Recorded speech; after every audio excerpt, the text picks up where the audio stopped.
Jérém Star, comment vont ces amygdales? Alors tout va mieux, mais j'ai l'impression que ça a été ça, le fait d'actu de la semaine. bah On m'en oui, parle, attends. mais sans arrêt. Bah oui. J'ai montré mes amygdales d'ailleurs dans l'émission de la semaine dernière. Heureusement que j'avais pas des hémorroïdes. Parce que c'est très intime, mais tout va mieux. Hein.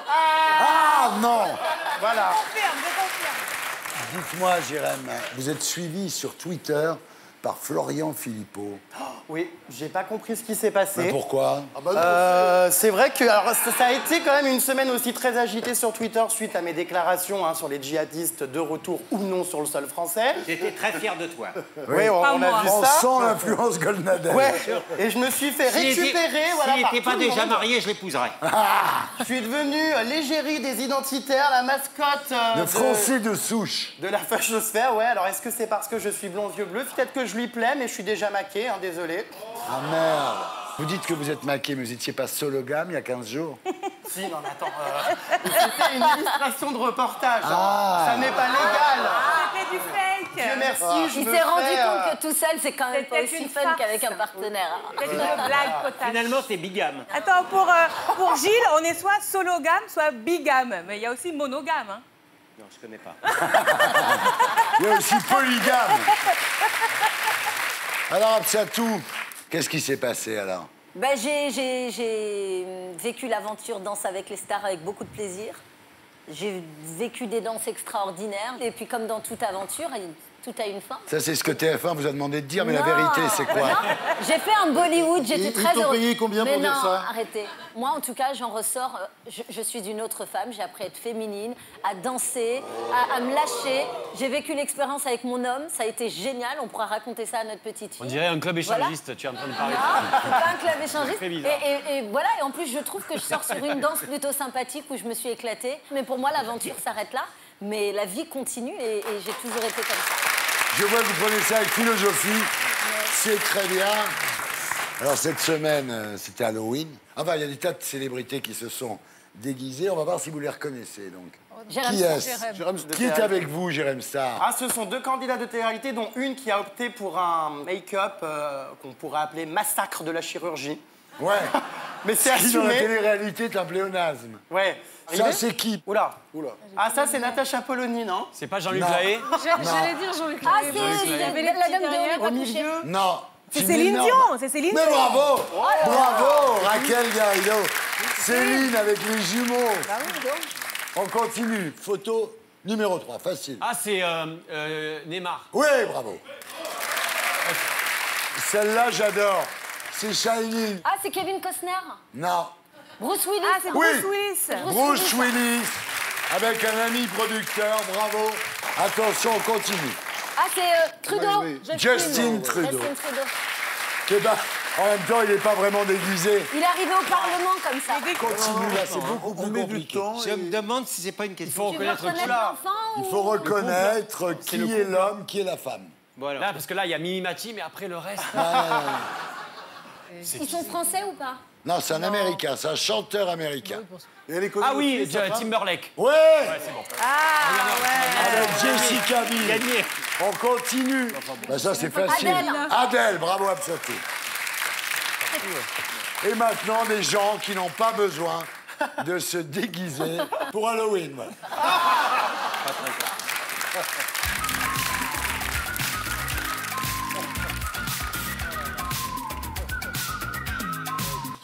Cette semaine, c'était le verdict donc, dans l'affaire Mera. Vous auriez fait quoi à la place des juges? 20 ans de prison? Ah bah moi c'était la perpétuité, parce que là on voit bien c'est une demi-mesure, en fait c'est une victoire de l'avocat qui est excellent. D'ailleurs Dupond-Moretti, il fait prendre les vessies pour les lanternes à longueur de procès parce que c'est un très bon avocat. Si je suis quelqu'un, c'est vrai que je le prendrais comme avocat. Mais pour la France, c'est pas terrible parce que c'est le côté demi-mesure. Vous voyez, des magistrats, Ouais. qui ont un peu... c'est le pays un peu des trouillemans là-dessus. Parce que de toute façon, ce type-là, il est évident qu'il bourrait le crâne de son frère qui a tout pris pour lui avec ses conneries. Tout le monde le sait, mais il n'y a pas de tout le monde preuve. le sait. Alors, il n'y a pas de preuves, comme toujours. C'est-à-dire, si démonter les preuves les unes après les autres et qu'il reste comme ça un petit soupçon, c'est sûr qu'on arrive à ce type de résultat. Gilles William, donc On va pas Abdelkader s'arrêter Mera, vous lui auriez mis combien, vous? Si je suis le juge et que je pense que ça tient sur la complicité d'assassinat, je lui mets évidemment la perpète sans aucun état d'âme à cette crapule, frère de crapule et fils de très méchante femme.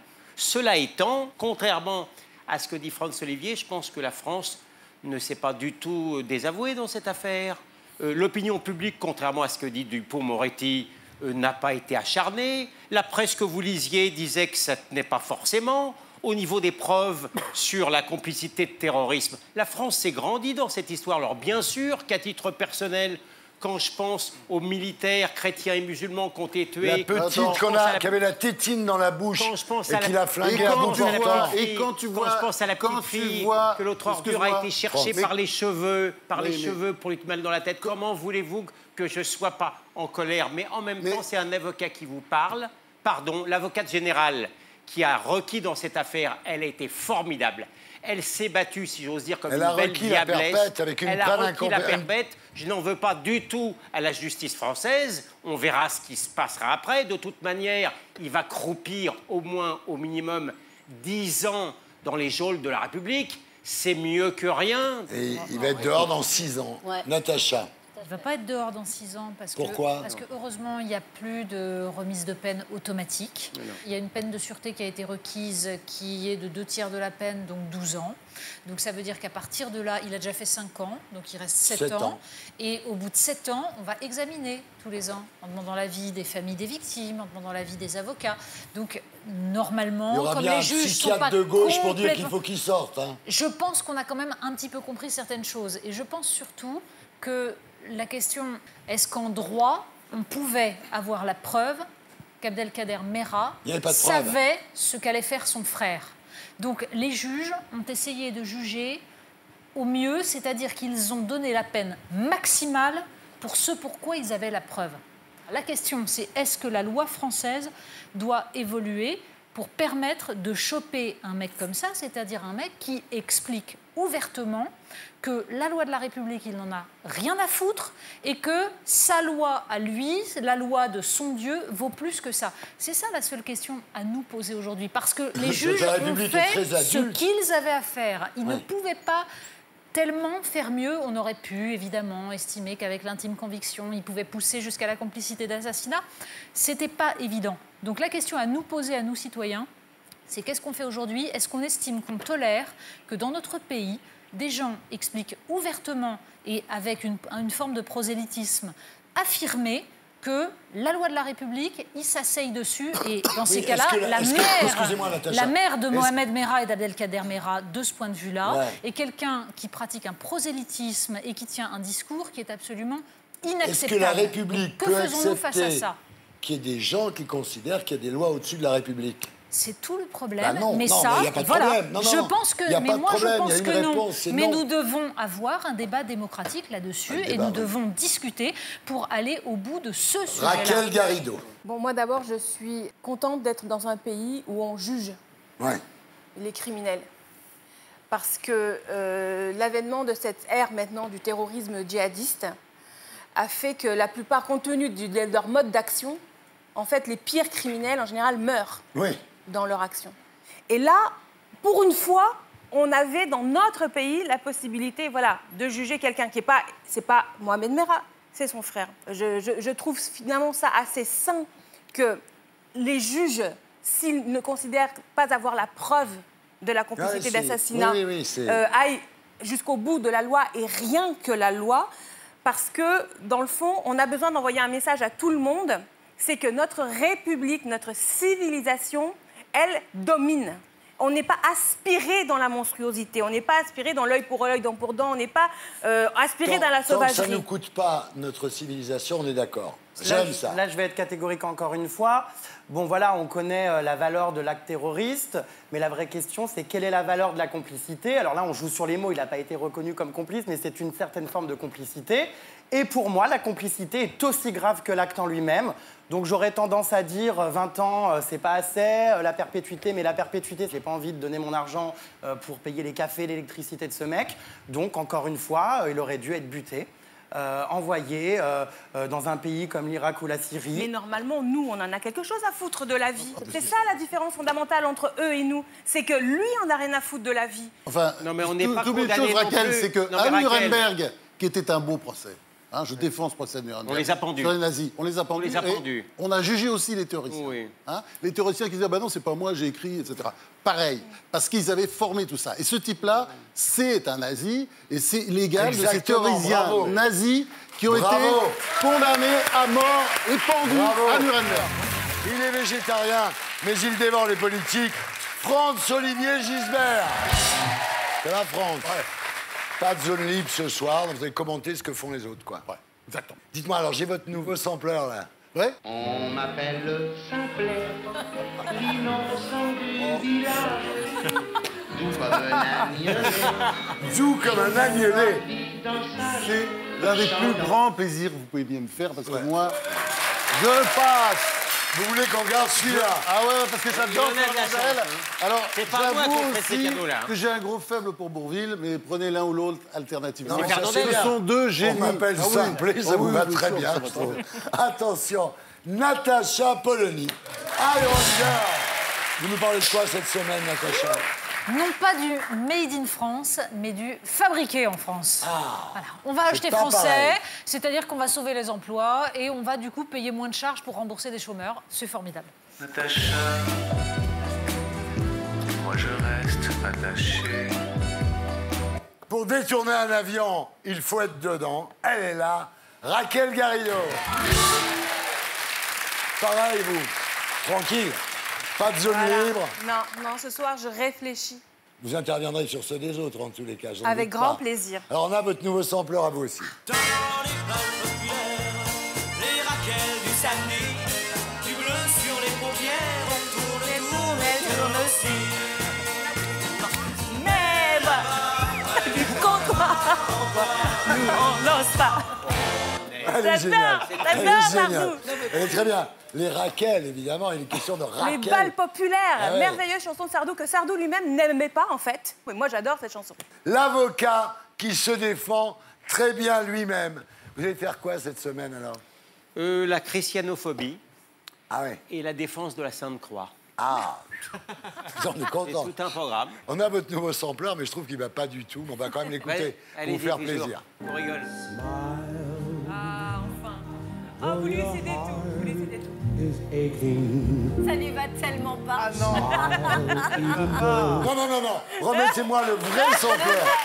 Carrément méchant, jamais content. C'est incroyable. Carrément Pendant un moment, jamais content. je pensais que j'avais gagné. Ça les embête que je sois considéré comme le Sinatra français. Je sais pas pourquoi. Je peux tout faire. J'ai bien voulu changer le sampleur de France et de Raquel. J'y arriverai, mais j'y arriverai, croyez-moi. À l'âge où tu demandais de l'argent de poche à tes parents, elle avait déjà sa boîte. Absatoussi. Faites quoi ce soir, Absatou? Eh ben moi, je pensais que 1 plus 1 en amour voulait dire 2, mais en fait, ça veut dire 5, 10, 20. Ouais. Ça, tu vas kiffer, ça. Ah ouais. Mais on ne parle pas d'échangisme, on parle de polyamour. L'amoureux de ton amoureux est amoureux d'un autre amoureux qui lui-même est amoureux. Voilà, c'est ça qui va. Voici venu le temps des rires et des chants, dans l'île aux enfants, c'est tous les jours le printemps. Je l'adore, celui-là. Joyeux, les enfants heureux. La meilleure chose qui soit venue de Perpignan depuis Charlotte Julien, c'est Mathieu Madénian. Ça va, Mathieu? Ça va. Vous gardez votre sampleur, vous? Vas-y, remets-moi-le. Debout. Tu sais que c'est quand je mets ça, ma grand-mère, elle voit l'émission, dès qu'elle entend ça, elle se dit putain, il y a encore un tremblement de terre en Arménie. Tiens, elle cherche. Mamie, c'est le jingle. Alors, lui aussi est de retour. Il traite tout le monde de putaclic en assumant être une tête à claque. C'est Jérém Star. Bienvenue.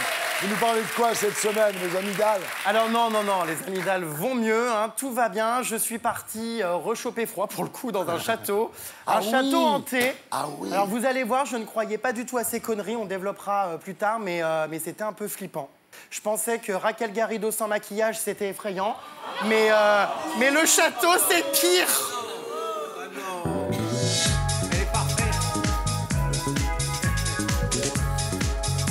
Voilà, l'émission s'appelle Les Terriens du dimanche. Le groupe Les Gréments de Fortune et le hashtag LTD. Et maintenant, les Terriens du dimanche se mettent dans la peau d'un patron de presse et Franck dans la peau de France, évidemment. C'est la une de la semaine.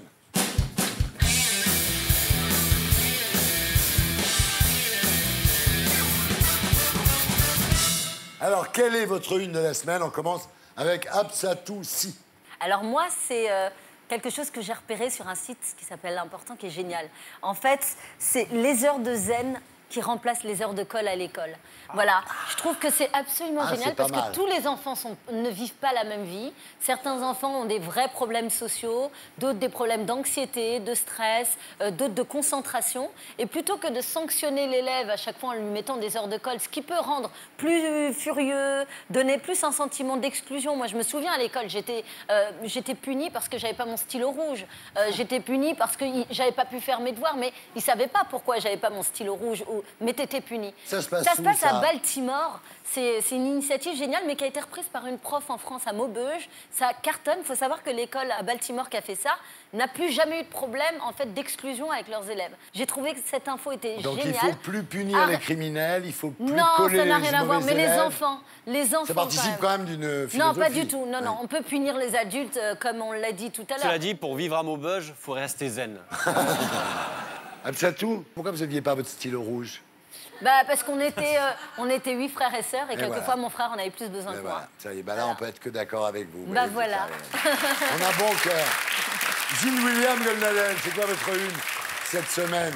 Moi, c'est le déferlement antisémite qui a eu lieu à la suite des accusations de viol contre monsieur Ramadan. Alors, c'est un peu étonnant, mais les journaux, Le Monde, Le Figaro se sont fait l'écho de ce délire. Que la fille avait été retournée par le Mossad, en fait. Oui, c'est ça. C'est un délire conspirationniste total qui... J'aimerais pouvoir en rire, mais c'est pas drôle, parce que c'est à replacer dans le contexte du déferlement antisémite en général dans certains quartiers. Alors, vous avez, par exemple, Le Monde l'a montré, l'Union nationale des consommateurs musulmans, qui explique que les accusations de viol contre Tariq Ramadan, c'est une conspiration sioniste. Voilà. Moi, il y a aussi Enda Ayari, j'ai scrupule à dire que je l'ai croisé sur un plateau de télévision et que je l'ai apprécié parce que c'est l'une des accusatrices des supposés viols contre Tariq Ramadan. Il faut voir les tombereaux d'injures, de menaces qu'elle a reçue en indiquant qu'elle était en gros la prostituée des Juifs. Alors franchement, je ne voudrais pas me vanter, mais sincèrement, que dans une affaire d'accusation de viol par des musulmanes contre un musulman, qu'on puisse dire, d'y voir la main des Juifs et du Mossad, chapeau ou kippa, je ne sais pas, mais vraiment formidable. Quelqu'un veut réagir, Raquel? Moi, je trouve, j'ai lu des choses sur Facebook qui étaient délirantes sur ça. Effectivement, on reproche à cette femme qui témoigne de reverser en fait ce qu'elle gagne de son livre à des structures juives, israéliennes. Enfin, et je suis certaine que les gens ils y croient parce qu'ils ont envie de croire qu'il n'a rien fait.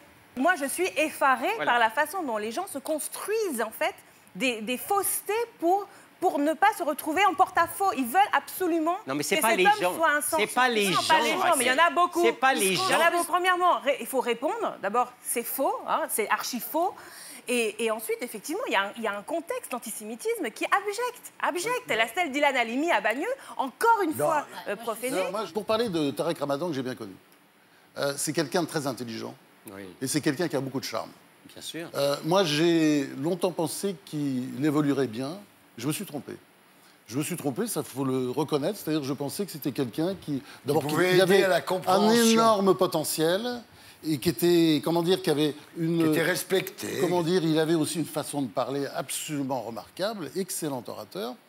Et au fond, c'est un naufrage. C'est un personnage double. D'ailleurs, il tenait un discours, il tenait pas le même discours. Sur Charlie, juste dire un truc sur Charlie, que la une sur Charlie, elle est drôle. Oui. On a le droit de rigoler. Le 6e pilier de l'histoire. C'est drôle, j'entends aussi le cri d'effarement. On a le droit de Charlie. Attendez, Raquel, non seulement on a droit, mais on fait tout ce qu'on veut. Oui. C'est un principe. Franz, votre une de la semaine, c'est quoi? Oh bah, ma une de la semaine, c'est la farce catalane. La farce catalane. La farce catalane, c'est là qu'on voit les médias français notamment, bisounours comme c'est pas permis. C'est formidable la Catalogne. Regardez cet apprentissiste, on voit très bien que c'est un personnage grotesque. C'est un bouffon, là, ce Carles Puigdemont, là. C'est n'importe quoi. Il va s'enfuir en Belgique. Il est parti en Belgique comme Louis XVIII. Il a tout... Comme Louis XVIII pendant les 100 jours. Il a fait tout de travers. Et bien entendu, le politiquement correct des médias est là à applaudir. Encore, ça commence à devenir gênant maintenant. Juste, Carles Puigdemont est accusé et il est poursuivi par un juge pour rébellion et subversion. Par son coiffeur aussi. Ce qui, ça mériterait, mais c'est un autre problème. Mais ce qui, dans la Constitution espagnole, qui donc a été votée au moment de la transition post-franquiste, avec justement des concessions faites à l'armée, ce qui peut lui valoir 30 ans de prison. J'aimerais beaucoup savoir si vous, messieurs, vous risqueriez 30 ans de prison ou si vous iriez poursuivre votre combat ailleurs. Tout ça est une farce. On peut être contre, on peut débattre sur le fond, mais traiter les gens de bouffons ne me semble pas la meilleure analyse politique. On termine là-dessus. Alors oui. Non, si la presse française avait un tout petit peu d'honnêteté intellectuelle, Si elle dirait effectivement qu'il s'est déshonoré parce que lorsqu'on est dans un combat politique et qu'on est à l'intérieur d'un combat, encore une fois, d'un État qui est quand même un État démocratique européen, on fait face à ces juges et on ne fuit pas à Bruxelles. C'est tout. D'accord. Bon, Natacha Polony, ça tombe bien. C'est quoi votre une, alors, votre une, Natacha? La réforme sur l'université, parce qu'il y a un mot que tout le monde a remarqué, mais qui n'était le mot absent. Vous savez, le mot qu'il ne faut pas prononcer. Personne ne le dit, oui. Sélection. Ouais. Voilà, le mot qui va mettre tous les étudiants dans la rue. On en est arrivé à mettre en place un tirage au sort pour éviter de parler de sélection, pour éviter de dire qu'il y a des gens qui n'ont pas le niveau pour suivre telle ou telle filière. Les gens ne sont pas capables. Et ça, en France, on n'arrive pas à dire aux gens, toi, t'es gentil, on t'adore, mais tu vas pas faire bac plus 10, tu vois. Et ça, on n'arrive pas à dire. On n'arrive pas à dire. Pays et bizarre. Surtout, on n'arrive pas à dire à des jeunes gens, arrêtez de croire que le bonheur et la réussite, c'est de faire un bac plus 5. Bah oui. On peut réussir en faisant des études courtes, parce qu'en France, on a besoin...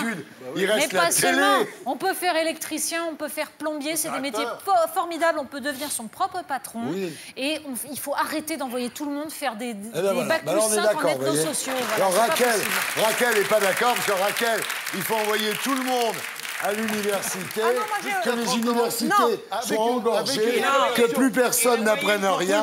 La moyenne pour tout le monde. Vous avez fini? Je n'ai aucun mépris pour les métiers ouvriers. Je pense que mon père étant il y a ouvrier. 50% d'une classe d'âge qui passe à des bacs pro et je trouve ça très bien. En revanche, je regrette un peu l'hypocrisie aussi des gens qu'on voit à la télé qui disent qu'il ne faut pas faire des longues études, mais eux, concernant leurs enfants, préféraient que leurs enfants fassent de longues études. C'est-à-dire, c'est un peu le... Non, mais si mon gamin me dit qu'il veut faire ébéniste ou menuisier, je serai fière. Je lui dirai, tu dois être le meilleur dans ton métier. Mais qu'il le fasse.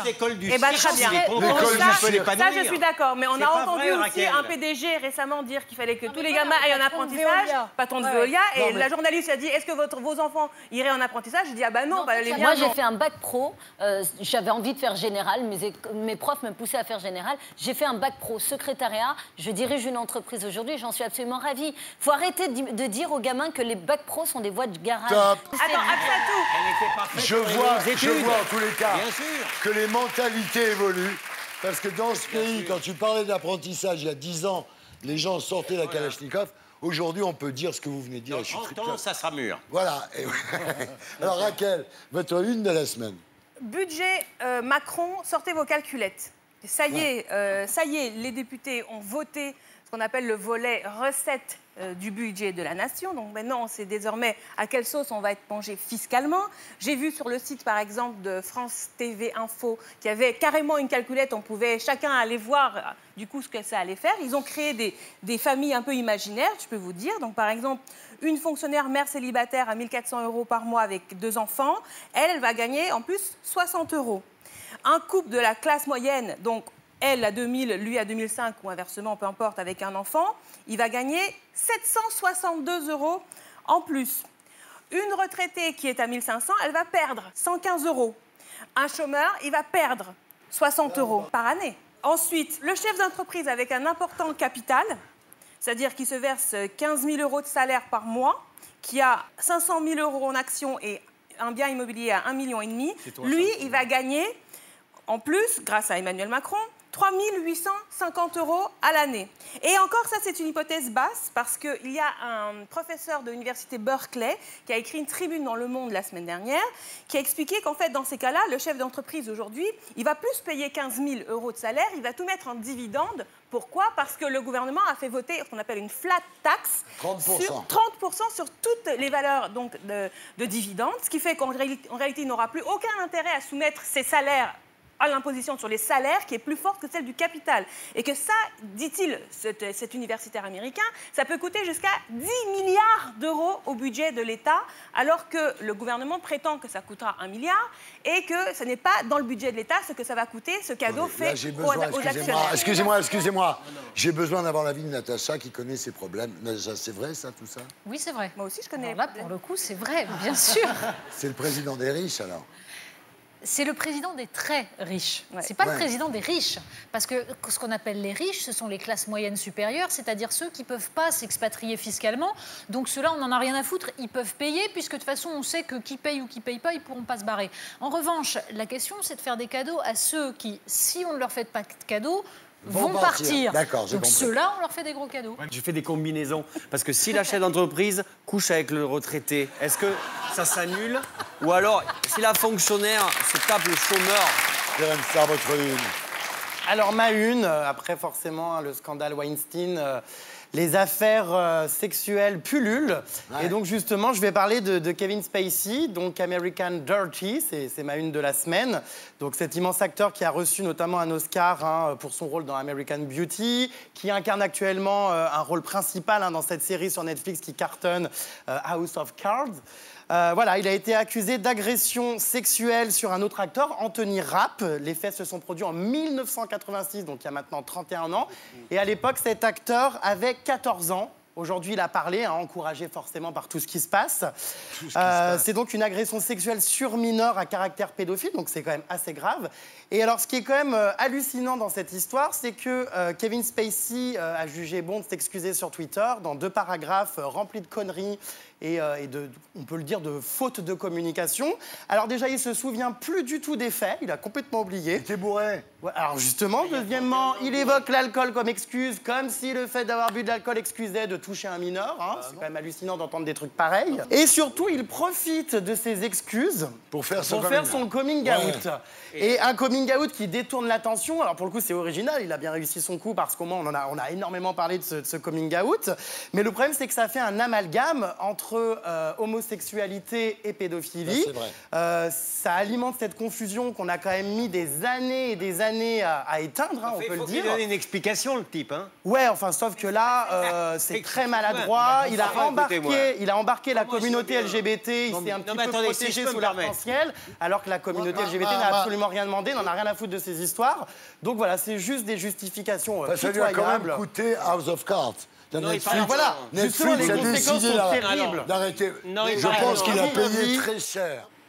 William? Je peux me permettre. Ça fait 31 ans, James Star. Ça fait 31 ans. Le type, il a au contraire, plutôt que de nier tout, ça fait 30 ans, il a l'honnêteté ou la naïveté de reconnaître le truc et toi tu lui en veux. On va le reconnaître à moitié dans son tweet, il dit quand même qu'il ne se souvient plus l'avoir rencontré. Excuse-moi. Il y a 31 ans. Bon, voilà. Il y a des gens, tu ne te souviens plus d'avoir rencontré. Non mais quand même. Jérém, il y a une chose que tu n'as pas dite à propos de son tweet. Tout le reste, tu as bien édiqué, mais il y a une chose que tu n'as pas dite, c'est qu'il s'excuse et il demande pardon. Oui, bon, enfin. Non mais pardon. Tout le monde demande pardon à part moi. Non, personne ne demande pardon actuellement. Alors c'est toujours pareil, donc du coup le frère Mera va s'excuser, on va le pardonner. Non, c'est pas vrai. On est dans le monde du je demande pardon. Effectivement, par rapport aux autres, voilà. Bon, c'est fini, cette fois. En tout, je vais balancer. Ouais, mais ça va, c'est raisonnable.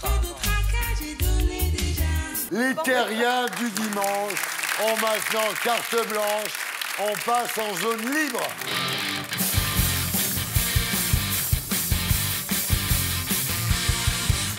Peut-on aimer plusieurs personnes en même temps avec l'accord de son conjoint? Eh bien oui, ça s'appelle le polyamour. Pour en savoir plus, Absatoussi est allé flirter avec l'amour pluriel. Alors, c'est quoi cette histoire, Absatou? Alors, j'ai rencontré des jeunes, notamment Maëlie. Maëlie, elle a 5 relations en même temps. Les 5 relations sont toutes au courant. Donc, c'est absolument le monde génial dont tu rêves et dont vous rêvez tous peut-être ici, j'en sais rien. Pas que les hommes, justement. On ne parle pas de polygamie, on ne parle pas du fait que le monsieur est là, il a 4 femmes, elles sont au courant, mais elles n'ont pas le droit d'avoir d'autres conjoints. Là, tout le monde a le droit d'avoir des multiples relations. Ouais. Je m'adresse à mon ex. Je t'ai pas trompé, en fait. Je suis polyamoureux, voilà, c'est juste ça. C'est un peu ça. Polyamour. Voilà, c'est ça. Et alors, je suis arrivée avec plein de préjugés, je suis arrivée avec plein d'a priori, et alors j'ai rencontré une autre philosophie de vie. Ça veut pas dire, mon homme, que je vais m'engager là-dedans, mais c'est quand même pas mal. Ça vous laisse rêveuse, on regarde. Alors, je suis ravie de vous rencontrer, parce qu'évidemment, j'ai plein de questions à vous poser. Vous êtes 3 et vous êtes en couple. C'est ça? Est-ce que je peux résumer votre situation à ça? Non, je suis en couple avec Pierre et je suis en couple avec Frédéric. Alors, c'est quoi le polyamour? Comment on le définit? Le polyamour, c'est en gros d'avoir plusieurs relations amicales et romantiques, par exemple, pour faire simple. Mais ce qui est très important, c'est le fait de savoir que tout le monde est au courant, en fait. Vous avez, vous aussi, d'autres partenaires ou pas? Oui. Oui, on a tous d'autres partenaires. D'accord. C'est-à-dire que votre autre amoureuse peut être amoureuse également de Maëlie? Oui, ou être mon amie. Ça ne vous dérange pas? C'est comme... Enfin, voilà, moi, je suis ami avec Pierre parce que si Maëlie l'aime, c'est qu'il y a des bonnes raisons. Mais est-ce qu'il existe de la jalousie? Quand on est dans le cadre d'une relation exclusive, pour le coup, la jalousie, c'est de la jalousie pour la jalousie. Comme il y a beaucoup de communication dans le polyamour, tu peux pas être vraiment jaloux de cette personne. Je veux dire, je vais pas te tromper avec cette personne parce qu'au final, je te trompe pas, on fonctionne comme ça. Je suis avec elle. Je vais pas partir avec cette personne parce que le fait d'être avec elle n'exclut pas le fait d'être avec toi. Hein. J'aimerais que vous me montriez votre chambre, parce que je veux savoir qui dort là-bas. D'accord.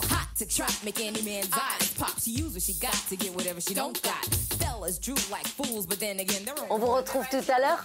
C'est ça la vie à 3. Alors je crois que tous les deux, ça fait longtemps que vous êtes ensemble. Oui. Combien d'années? 12 ans. 12 ans. Et à quel moment vous vous dites, nous on a envie d'être polyamoureux tous les deux? C'est très tôt dans votre relation ou ça vient tardivement? En fait, j'avais conscience que j'avais que 19 ans et que Fred aussi. Et je savais que j'avais pas mal de blocages liés à l'éducation. D'un point de vue théorique, c'était très clair pour moi. Je voulais vivre librement mes relations romantiques. Je savais que j'en étais empêchée pour le moment parce que j'avais peur encore des réactions possibles de ma famille. J'avais peur du jugement des autres. Justement, qu'est-ce qu'ils en ont pensé, vos proches, vos parents? Quand j'ai dit ça à ma mère, elle a dit entre adultes consentants, de toute façon, il n'y a aucun souci. Faites ce que vous voulez tant que ça vous rend heureux. Mon père, qui a plus de soucis dans sa vie amoureuse, a dit déjà, avec une compagne, c'est dur, alors avec plusieurs, ça ne marchera pas.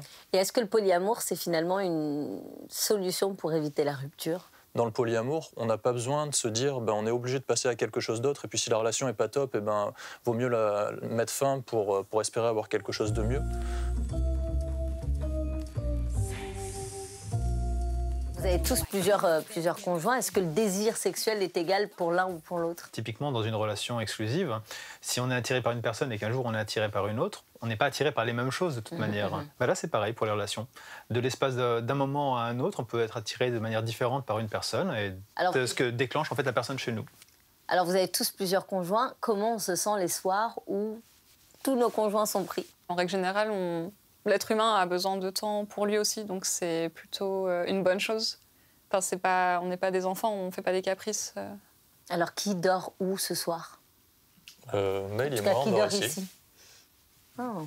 Et vous, alors, vous rentrez chez vous? Oui, et je serais ravie d'avoir mon temps à moi. C'est vrai? Ah oui, j'ai passé ma semaine avec des gens, j'ai besoin de me poser un petit peu. Se retrouver un peu seul aussi. Voilà, c'est ça. Moi, je crois qu'il n'y a pas beaucoup de place pour moi ce soir ici. Je vais rentrer chez moi. Voilà, c'est réglé. L'affaire est dans le sac, bravo. Bravo Absatou, c'est un bon sujet.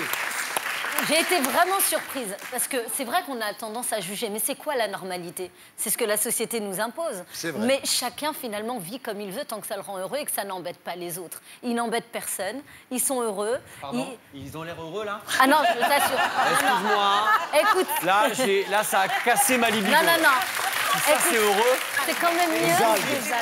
C'est quand même mieux que d'avoir l'air heureux juste sur Facebook et que dans la vraie vie, en fait, t'es complètement dépité. Et voilà. Prends ça dans ta gueule.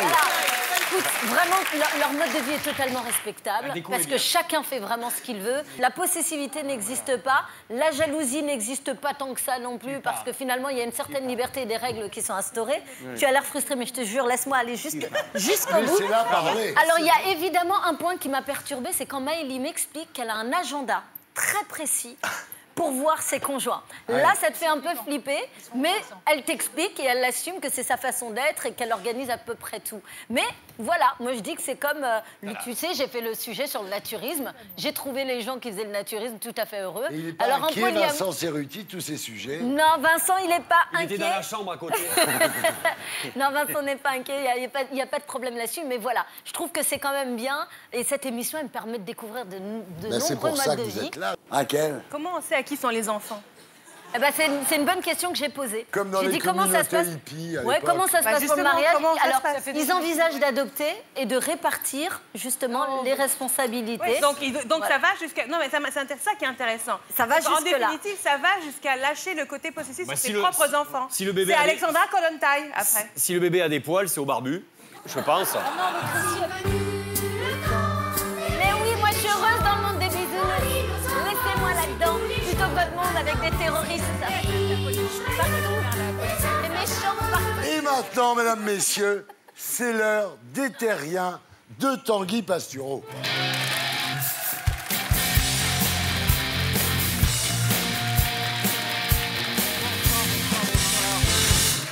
Hey, Tanguy, tu remarqueras que Natacha rit avant que j'ai commencé. Ça doit être ma tête, en fait. Non, Natacha, par avance. le seul moment de la semaine, parce que je la regarde sur LCI tous les jours, évidemment, le seul moment de la semaine que je vais rire de bon cœur, c'est quand tu es là. Vas-y. Et on commence avec Emmanuel Macron, notre Apollon chéri, notre loulou, qui s'est d'abord rendu en Guyane, où il a été accueilli par des types en cagoule, alors qu'il faisait 29 degrés. Les mecs peuvent faire la parade Disney déguisés plutôt en plein Sahara.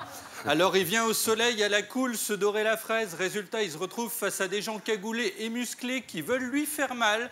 Macron, c'est le seul à faire malgré lui des soirées SM.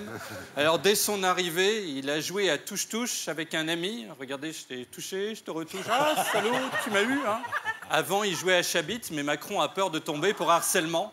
Puis, il a croisé Miss France, qui a interrompu sa tournée des foires au jambon avec la mère Tellier pour poser avec lui. Il est beau, elle est belle. S'ils nous sortent un rôti du four, à 7 mois, le gosse bosserait pour l'agence élite. Macron, croisant des jeunes, a repéré une odeur de cannabis. Il a la vie d'un chien renifleur des douanes. Il détecte les drogues. Il ne faut pas qu'il fasse la soirée des Césars parce qu'il va japper pendant 4 heures. Alors forcément, il était il y a encore 3 ans au lycée. Alors l'odeur de bœuf, il connaît. Il peut aussi sniffer une vodka pomme à 16 mètres et entendre une chanson de Boba 7 minutes avant qu'un ado clique dessus sur Spotify. Enfin, Macron a croisé Mimi Siku, qu'on appelle maintenant 8Q, parce qu'avec le temps, il a un peu pris du bassin, en dépression depuis le succès d'un Indien dans la ville il y a 23 ans, à qui il a fait un câlin en lui disant « Si tu veux, je me suis fait des potes qui vendent du shit, ça pourrait te détendre. » C'est beau. Alors, Donald Trump, lui, a fêté Halloween, ce qui consiste pour lui à avoir peur autrement qu'en regardant sa coiffure dans la glace. Il a invité des enfants à la Maison-Blanche, à qui il a fait des remarques inappropriées. À une petite fille, c'est véridique, il a dit « Vas-y, prends un bon bec, t'as pas de problème de poids. » En fait, il est comme les gamins, il est 100% honnête. Le matin, Mélania lui dit « Bonjour ». Il répond « Ouais, bah lave-toi les dents, Maloute, tu sens de la gueule. » Il a donc, regardez, reçu 2 sorcières, une abeille et Batman, ce qui constitue l'équipe la plus crédible qu'il a depuis le début de son mandat. Puis le couple s'est posé devant sa maison entre 2 citrouilles. Pour les distinguer, les citrouilles, ce sont les légumes qui sont moins oranges que la tête de Trump. Ils ont croisé un dinosaure. Ça fait pareil chez nous quand on reçoit Alain Juppé à déjeuner. Trump a dit au petit qui était dedans « Il est nul, ton costume va mourir ». Un enfant est même venu déguisé en malade qui a souffert de la suppression des subventions de santé de l'administration Trump. La Maison-Blanche avait été recouverte de toiles d'araignée. C'était beau, ça ressemblait au siège du modem de François Bayrou. Alors en Corée du Nord, Kim Jong-un a visité l'usine de cosmétiques qui produit le parfum Kim Jong-un, le seul autorisé. C'est l'odeur de sa transpiration qu'ils ont mis en spray. Alors Macron peut le renifler depuis la Corée du Sud. Alors devant la chaîne de fabrication, regardez, il a ri. Devant les vitrines, il a ri. Kim Jong-un, le parfum, ça l'amuse. L'emmener chez Sephora, c'est comme de le planter 7 jours devant un sketch de Tex. Theresa May, elle, a reçu Bill Clinton, la star du X des années 90. Elle n'avait pas mis de bois dans la cheminée parce que l'autre a le corps à 49, donc il sert de convecteur. Il lui a dit, allez-y, tu me retires cette housse de couette et on fait l'amour. Vladimir Poutine, tout rigide, avec une main sur son bureau, a reçu un collègue, puis regardez, une dame exactement dans la même position. En fait, il est mort, il a été empaillé et à chaque rendez-vous, on l'emmène avec un transpalette, parce que là, à côté, Bouteflika, c'est le mondial de la salsa. À un moment, événement, il a posé son autre main sur le bureau. Enfin, sa présidence, c'est comme un épisode de Derrick passé au ralenti. Retour en France, chez nous, avec Bruno Le Maire, BLM, qui a visité l'usine Alstom de Belfort et a gâché son physique de beau quadra poivre et sel en enfilant une casquette, ce qui lui va aussi bien que le string en bonbon à Gérard Larcher. Puis il a dit à Jean-Paul, un ouvrier, tu vois, je suis comme toi, j'ai la casquette, moi aussi je gagne un SMIC, enfin tous les 3 jours. Et s'il y avait eu quelqu'un pour se saisir du gobelet et me le servir, je me serais bien fait un café à la machine. Puis le maire est monté dans la loco d'un TGV à l'arrêt, parce que sinon dans cette position, il se serait pris 30 pigeons en 400 mètres. Macron en Guyane a lui aussi porté une casquette avec, regardez derrière, Darmanin qui a 7 ans, on aurait dit un centre aéré en sortie éducative. Ensuite, ils ont fait une pause pour le goûter. On a plus vu de casquettes cette semaine en politique que dans toute l'histoire du hip-hop.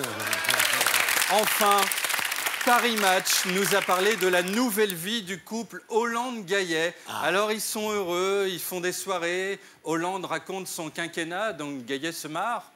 Alors, cet été, ils ont nagé côte à côte dans la Méditerranée. À un moment, Hollande est parti un peu trop loin. Les gardes-côtes italiens l'ont pris pour un migrant et l'ont renvoyé en Libye, l'agence bancaire de Nicolas Sarkozy. Julie, nous dit Match, s'est couverte de crème solaire et en a mis sur François. Leur été, c'était chaud. Elle a inversé sa courbe avec les doigts. Nous, on a attendu ça 5 ans. Puis, le soir, ils buvaient du rosé. Enfin, c'était le film La piscine, mais sans Delon et avec Hollande, donc le pédiluve. À tout à l'heure pour le retour. Ah, bravo. C'était Tanguy Pastureau. On le retrouve tout à l'heure pour les terriens de Tanguy Pastureau. Le retour.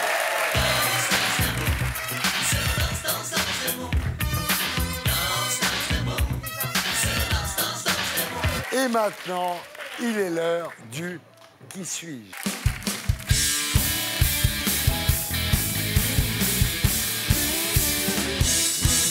Alors, cette semaine, c'est Jérém Star qui va jouer au Qui suis-je ? Vous connaissez le principe ? On met une photo d'une personnalité sur votre front et vous devez trouver qui c'est. D'accord. T'as compris ? Je suis... Oui, bah, quand même, je suis pas demeuré.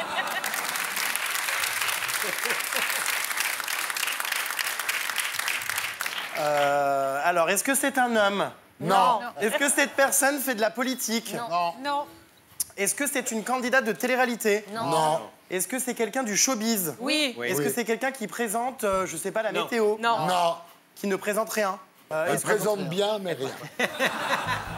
Est-ce que cette personne est blonde ? Non. Non. Oui. Tous les jours aussi, elle est blonde. Oui, ça Un dépend, peu blonde, elle est blonde. ça dépend des régicolores. Je sais rien. Est-ce que cette personne est une chanteuse ? Non. Non. Est-ce que cette personne est une actrice ? Oui. Oui, oui. On y vient. Et il est content. Est-ce que cette personne a été arrosée, enfin façon de parler, par un scandale sexuel ? Non. Oui. Ah oui. Ah bah oui. Ouais, ouais. Moi, je dirais oui. Ah, pas elle. Non, faut pas dire ça. Vous êtes grave. Non, Faut pas dire non, ça. Attendez, mais c'est une actrice. Genre, est-ce qu'elle est à la mode en ce moment ? Elle n'a jamais été à la mode. Indémodable. Non, mais... Ah, j'ai une Mais elle est très importante dans la vie politique française. Mais non, Mais attendez,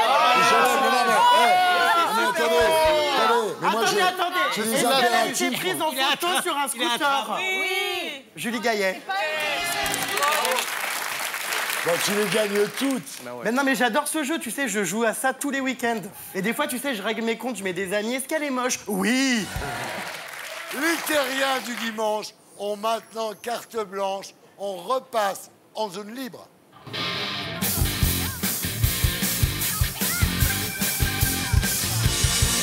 Alors, mardi dernier, c'était Halloween. l'occasion pour notre ami Jérém Star d'aller passer une nuit dans un château hanté. C'est pas certain que ça les fait mourir de rire. Hein. On regarde.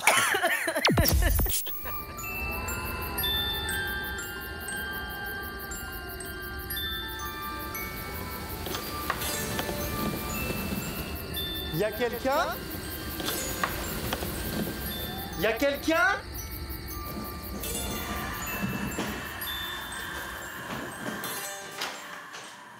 Ah, bonjour. Bonjour. Mais qu'est-ce que vous faites?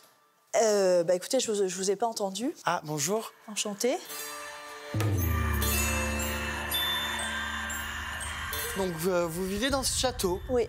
C'est un château qui date de quand? Ah, c'est un château du 14e qui a été remodifié après et voilà, qui a des particularités que vous allez voir tout à l'heure. D'accord, il est hanté. Il est hanté, on peut dire des choses comme ça, ouais. Ah, c'est vos invités? Bonsoir à vous deux. Salut. Entrez. Bonsoir. Bonsoir. Enchanté. Alors, Jérém, je te présente donc Nico, qui est enquêteur sur tout ce qui est phénomènes paranormaux, et Clarisse, qui est médium. Et tu vas voir, c'est super intéressant.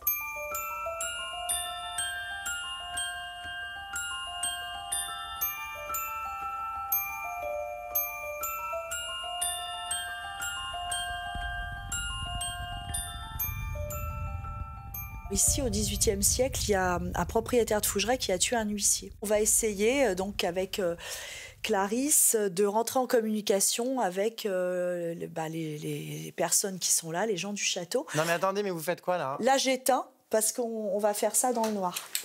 Non, mais c'est une blague. Non, c'est pas une blague. Mais qu'est-ce qui peut se passer concrètement, là? On peut très bien avoir des coups dans les murs. On peut avoir un sol qui puisse vibrer. Moi, je vous dis en fait ce qu'on a déjà eu. Hein. D'accord. Alors, donc, moi, je m'adresse donc à l'énergie de cette chambre. Donc, si vous pouviez nous faire une démonstration, voilà, merci.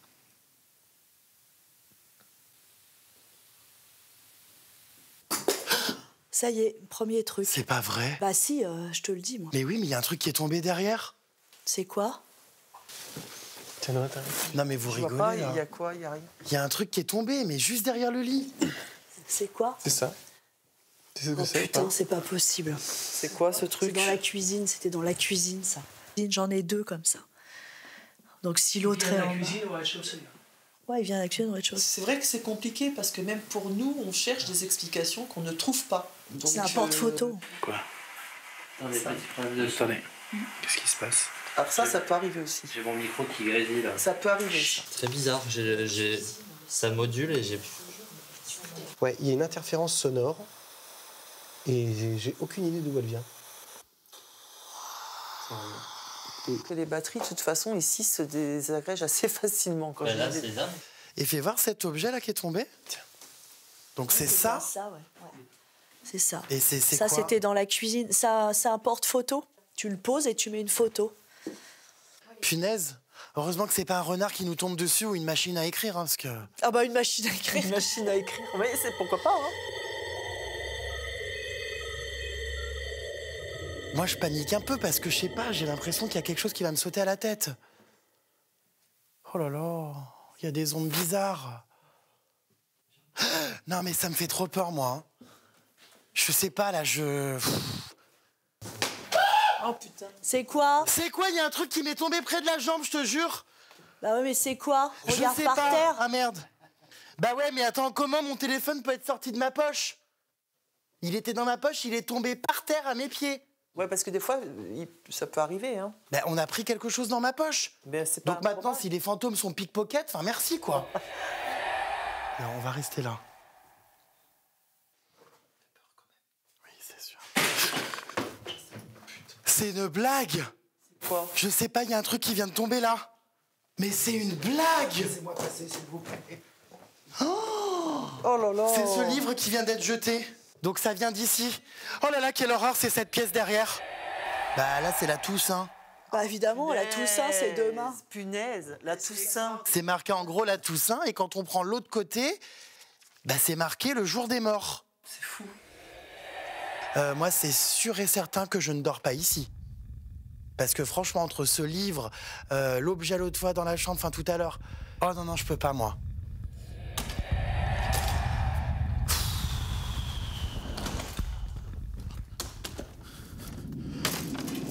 Alors franchement, en arrivant ici, j'étais dubitatif.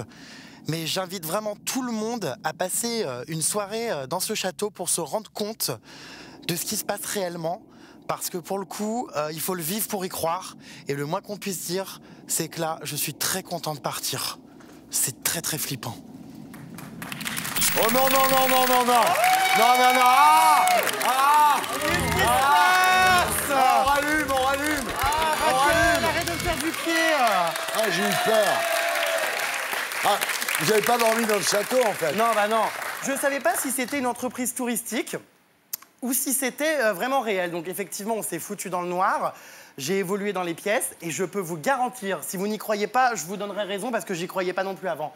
Mais vraiment, je peux vous garantir qu'il y a des objets qui ont chuté. Ah ouais. Et quand j'étais dans le couloir et que ce livre est tombé, j'étais avec la médium, elle était derrière moi et ce truc est tombé à mes pieds. Et quand on voit que la bonne femme n'a pas d'argent pour restaurer le château, elle a encore moins d'argent pour mettre des mécanismes en place pour que les livres tombent. Non mais c'est vrai. Vous êtes très malin. Mais il y a vraiment des choses très étranges. C'est un château qui a été acheté en 2009 et je pense que les propriétaires ne se doutaient pas qu'en 2017, ils seraient encore là à faire venir des spécialistes qui captent des sons, des images. Chaque chambre a une histoire. On a la chambre de l'huissier où effectivement le propriétaire de l'époque du château a tué cet huissier parce qu'il lui devait de l'argent. On a également la chambre de la petite Alice qui vivait là il y a des années et qui est morte à 21 ans parce qu'elle a développé une maladie rénale. Et la fille de la propriétaire a dormi une nuit dans cette chambre et a développé la même maladie rénale. Il y a énormément d'activités dans ce château. C'est vraiment le château le plus hanté de France. Il y a des tas de reportages. Je sais, ça peut faire rire, mais il y a des tas de reportages qui ont été consacrés. Et vraiment, voilà. Monsieur le rationnaliste. Non, mais j'y crois. Et oui, on se pose tous la question. Monsieur Goldnadel. Non, non, pas du tout, détrompe-toi. Je suis plus. tout prêt à y croire. Moi, je sais que j'ai un client, c'est un flic. Le type, c'est le plus carré du monde. Et il est payé en dehors de ses heures de service pour aller visiter les endroits où il y a des ondes particulières. Voilà. Donc moi, ça me plaît plutôt d'y croire et j'y crois. Vous y croyez, Natacha? Je crois qu'il y a des choses que nous ne connaissons pas et que nous ne savons pas encore expliquer. Je crois, comme disait Mitterrand, aux forces de l'esprit.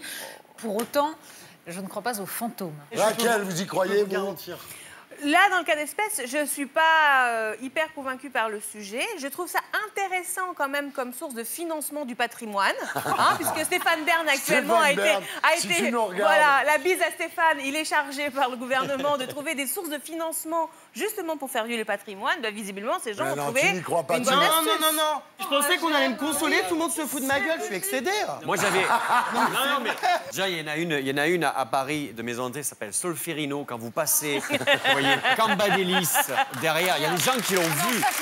Il y a des gens qui ont vu Cambadélis passer. Ils se disent, waouh.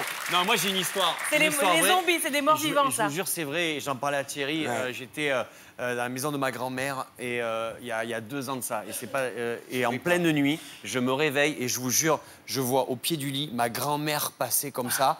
Bon, elle allait pisser, elle n'est pas morte. Mais quand tu la vois comme ça, c'est impressionnant. C'est incroyable. Je dis, mamie, qu'est-ce que tu fais? Mais je vais pisser. Elle me fait. Et c'est flippant, un robe de tu chambre. vois, tout le monde se fout de ma gueule, j'en étais sûr. Alors que j'ai quand même...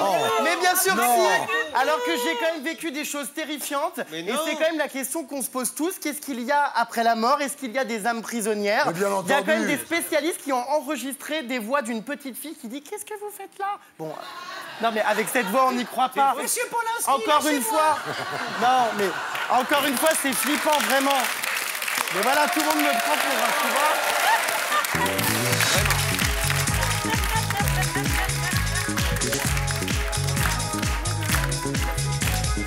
Et maintenant, mesdames, messieurs, les fausses infos qui sont plus vraies que les vraies et inversement, c'est le fake new fake.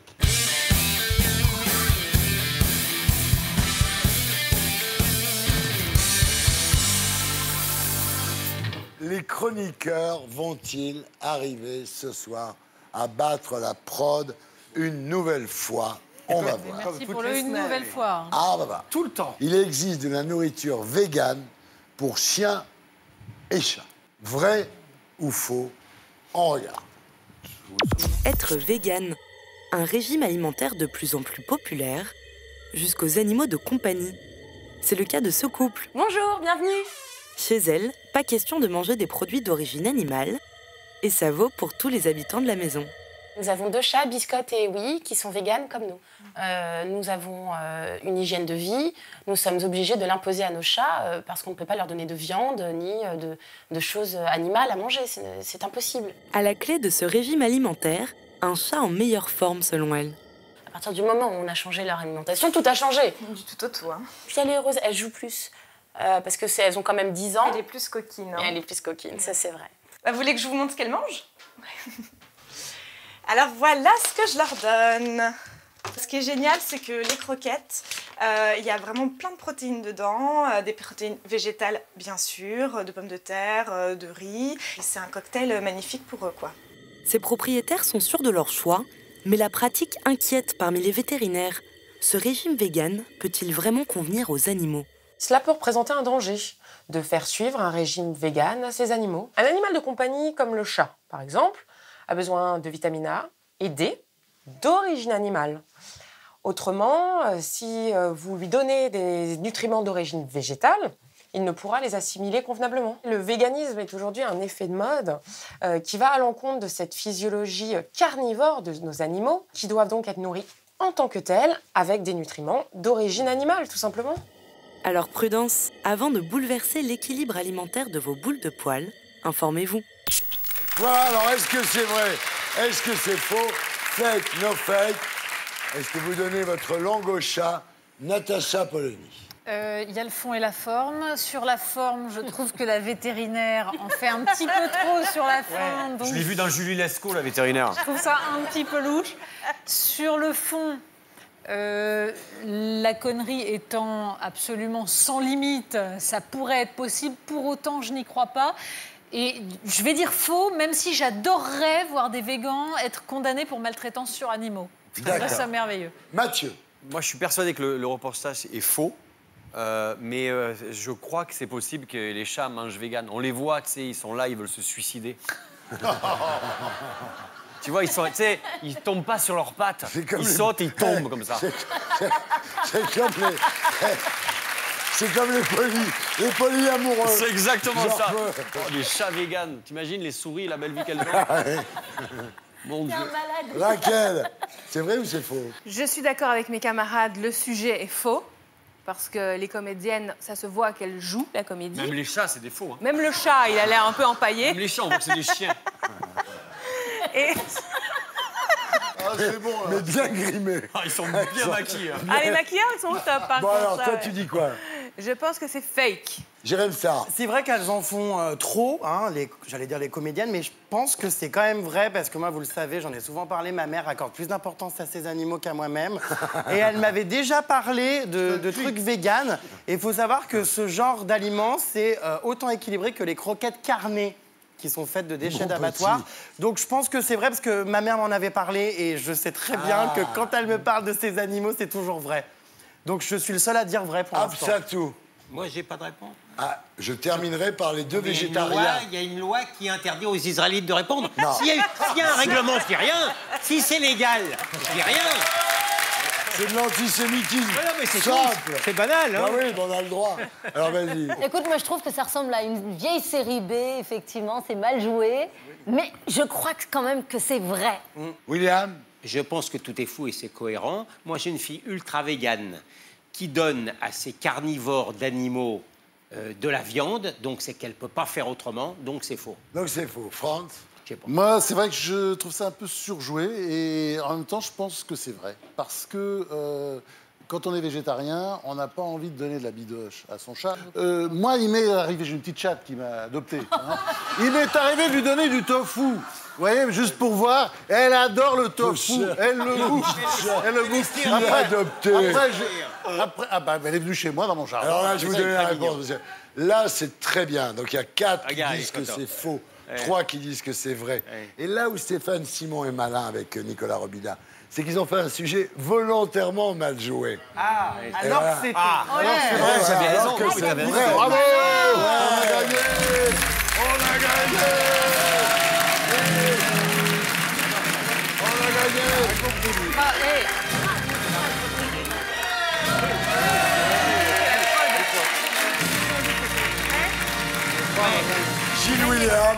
Mais je suis pas sûr qu'ils en becquent. Pour ta petite chatte. Je crois qu'ils en mangent pas. Pour ta petite chatte. Love Everyday. Ils en veulent pas. Elle adore ça. Arrête, elle adore ça. La production a gagné. Je remercie Carole Mermour, Isabelle Tabéry et Élodie Hubert. Ouais.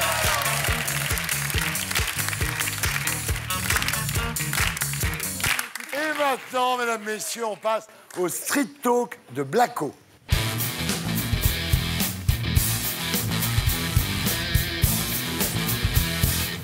Alors, lundi dernier, donc, des féministes ont manifesté contre la rétrospective Roman Polanski à la Cinémathèque française. Le réalisateur, donc, est accusé de viol, tout le monde le sait. Mais Roman Polanski est-il le seul qu'il faille boycotter? C'est le Street Talk de Blacko. Vous le savez, au Terrien du Dimanche, on soutient la cause des femmes. Alors quand on a su que Oser le féminisme organisait une manifestation contre la rétrospective Polanski à la Cinémathèque, on s'est demandé, mais est-ce que Polanski est le seul qu'il faille boycotter? Vous pensez qu'il faut boycotter Polanski? Ah bah évidemment, oui, ça me paraît l'évidence, non? Vous êtes pour l'arrêt de la diffusion des films de Polanski sur France Télévisions? Oui. On arrête aussi Woody Allen? Oui. Mais alors, est-ce que... Et Lars von Trier et Jean-Claude Brissot, parce qu'il va y avoir aussi une rétrospective Jean-Claude Brissot au mois de janvier à la Cinémathèque. Mais alors, par exemple, comment on fait avec Michael Jackson? On continue d'écouter Michael Jackson ou pas? Après, c'est à chacun de faire en son âme et conscience son choix. Si on veut continuer à écouter Michael Jackson, c'est une chose, mais on l'écoute en ayant conscience que c'était un pédophile. Le problème, c'est que si on met un avertissement devant un film de Charlot pour dire Charlie Chaplin a couché avec des mineurs, c'est... Bah écoutez, pourquoi pas, hein. Dans le dernier tango, il y a eu des révélations très récentes où ils disent très clairement qu'ils ont violé l'actrice et qu'elle n'était pas au courant. C'est un film qui est réputé, mais moi je trouve ça hyper problématique. Il s'agit d'un viol filmé. Mais alors du coup, vous regardez plus Marlon Brando de la même manière? J'ai jamais regardé Marlon Brando. Je savais pas, par exemple, que John Lennon cognait sur sa femme. Oui, mais moi je le savais. Et alors on fait quoi dans ces cas-là? Il faut prévenir les fans des Beatles? Moi, je comprends pas qu'on reste fan de ce genre de personnes, personnellement. Hein. Moi, ça me coupe toute envie de... Vous écoutez plus les Beatles, vous? Non. J'apprends que John Lennon cognait sur sa première épouse, donc... Je savais pas. Alors vous faites comment avec les Beatles maintenant? Encore une idole qui se dégringole. Mais vous continuez avec les Beatles ou vous arrêtez? Bah là, ça me pose question, là. Et voilà, donc c'était le Street Talk de Blacko. Merci à Stéphane Blakowski. Alors... le monde devient fou, hein, c'est-à-dire qu'on va finir dans des grottes tout seul, parce qu'on n'aura pas le droit de lire Oscar Wilde, Rousseau, qui a abandonné tous ses enfants, ce salopard. Enfin, je sais pas, la liste est interminable, des grands auteurs. Les films, de Gide, bien sûr. Nabokov. Et puis, attendez, Marathon Man, le film que j'adore, le film culte avec Dustin Hoffman. On peut plus le regarder. Les films Usual Suspect avec Kevin Spacey. À l'art, tout simplement. Oui. À l'art et à la culture, comme ça, on n'a aucun risque. Moi, je trouve que c'est mieux. Et Socrate, qu'est-ce qu'il faisait? Qu'est-ce qu'il faisait? Tout est comme ça. Socrate, En revanche, faut vieux quand même dégoûtant, dénoncer. Socrate qui poursuivait les petits jeunes hommes Bah au oui, mais gymnase. attendez, Allez hop, on arrête Platon. Non, mais le monde est si fou qu'aujourd'hui, on doit le rayer, on va enlever Platon, puisque c'est lui qui raconte la pensée de Socrate, des bibliothèques, on va enlever tout ça, on va faire des autodafés. Non, mais tout ça est Non, mais en absurde. revanche, on peut peut-être Tout ça est dénoncer ce qui absurde. s'est passé. Ah ben on le dénonce, Je peux évidemment. pas- voilà. Évidemment. Dénonçons, Je vais finir dénonçons, la phrase. dénonçons, dénonçons, dénonçons, dénonçons. Et puis après, qu'est-ce qu'on fait? Une fois qu'on a dénoncé, C'est juste qu'il y a l'art et il y a aussi ce que font les gens et qui n'est pas très éthique. On a le droit de dire qu'effectivement, on condamne les actes de ces gens-là. qu'elle les condamne. Et attendez, Mais de là à attendez, plus et si jamais les gens... écouter les Non, mais Beatles. si les gens sont choqués et qu'ils n'ont plus envie d'écouter les Beatles, Avec c'est qui? leur Ah non, choix moi je m'en aussi. fous. C'est leur choix aussi. Attendez, Gilles William, faut-il lire Céline ou pas? Bien sûr qu'il faut lire Céline. Eh ben voilà, C'est le syndrome Céline, C'était cette une ordure histoire. putride qui en plus chialait sur son sort. Mais ces bouquins sont formidables Eh ben et je l'emmerde. Eh ben et je voilà. lis Céline. Voilà. Mais là, Polanski, Un massacre pour, moi, Polanski, je trouve qu'il a eu peut-être, tort c'est un de bouquin refuser génial, de hein. se présenter devant la justice américaine. Je l'ai toujours dit et écrit. Mais qu'est-ce que ça a à voir avec la rétrospective de ces chefs-d'œuvre? Bon, bah, le sujet est très bon, de Blacko. Bravo. Blakowski, bravo. Bravo, Blacko. Bravo, Blacko.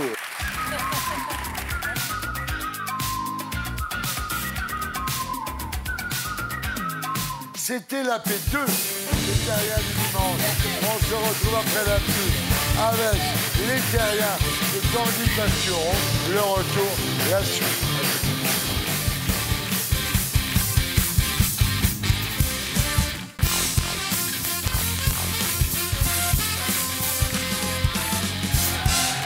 Bonsoir, les terriens du dimanche. Nous sommes de retour sur Terre, toujours en compagnie de Franz-Olivier Gisbert, de Natacha Polony, de Raquel Garrido, de Gilles-William Goldnader, d'Absa Toussi, de Mathieu Madénian, de Jérém Starr. Et maintenant, mesdames, messieurs, on passe à la preuve par l'image.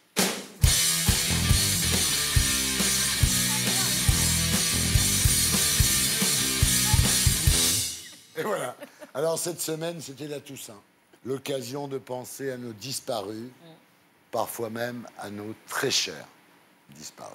Walid Afkir, l'idole de Gilles-William Goldnadel. Oui, c'est vrai. Il vient d'avoir un enfant. Mazel tov. Ah, félicitations. Félicitations, Walid. Walid Afkir. Ah, ouais. Il faut le rendre. Il faut le rendre. Il est con. Walid Afkir a fait la tournée des pompes funèbres pour organiser l'enterrement le moins coûteux possible. J'adore. Une idée J'adore. mortelle. C'est la preuve par l'image. J'adore. Putain.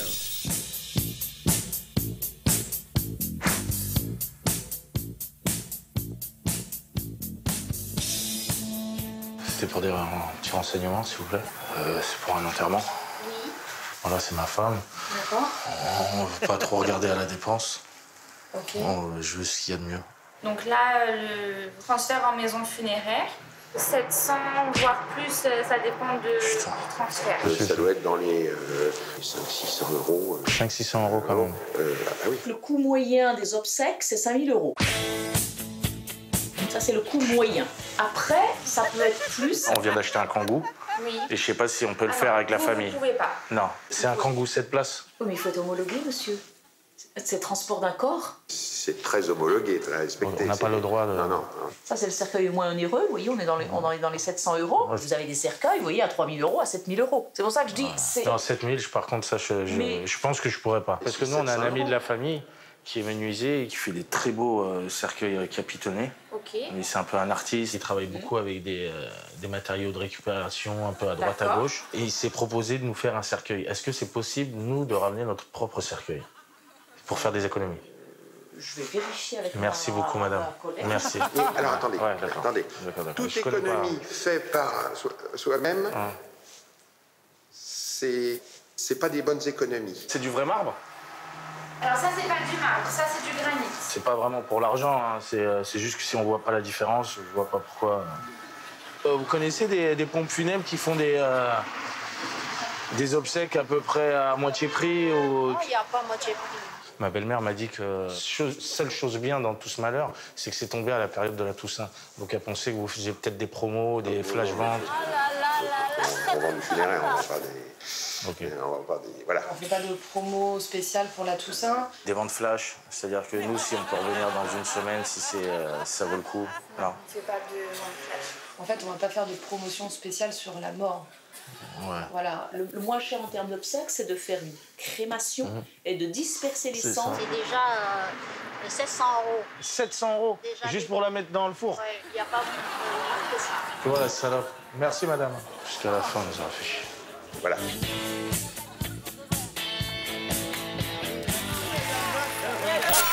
Merci. Bravo. Bravo, Walid. Ah. Et le pire, c'est qu'il était vraiment triste. Hein. Ouais, Il était- c'est extraordinaire, non? Il est énorme. Il est Ouais, énorme. et bravo à Walid qui vient d'avoir un petit Imran. Bravo. On embrasse ta femme. C'était Le top. seul avis qu'on peut dire, c'est que c'est formidable. C'est s'incliner devant autant de Attends, moi je peux donner un avis. Ces gens des pompes funèbres, bon là on se moque un petit peu d'eux. Je sens qu'on va faire un peu de J'en étais politique. sûr, j'en étais sûr. Non, c'est pas ça. Ils sont C'est mal que payés. tu Bien vois. sûr. Non, attendez. Ils devraient se syndiquer. Non, c'est pas ça. Il leur faudrait une allocation. Ah oui, une allocation. Ça, c'est une bonne Mais idée. vous arrêtez avec vos blagues de Les morts, ça de pollue. vieux types de droite, là, c'est tellement prévisible. Non, ce que je voulais dire, c'est que, premièrement, les gens des pompes funèbres, ils font quand même aujourd'hui un travail formidable d'organiser un peu le cérémonial, mais je pense que ça devrait être organisé par les mairies. Ça devrait... Par l'État. Quand ma grand-mère est décédée... Non, ta grand-mère est décédée 10 Non, mais je te jure, c'est vrai. Là, c'est vrai, elle adorait Edith Piaf, c'est l'hymne à l'amour. Et quand le cercueil est rentré dans l'église, on a mis l'hymne à l'amour, mais en fait, quand on l'a mis, on avait acheté le live. Ça fait qu'en fait, t'avais plein de gens qui applaudissaient quand le cercueil est arrivé. Et c'était super beau à voir. Attendez, bonsoir Paris.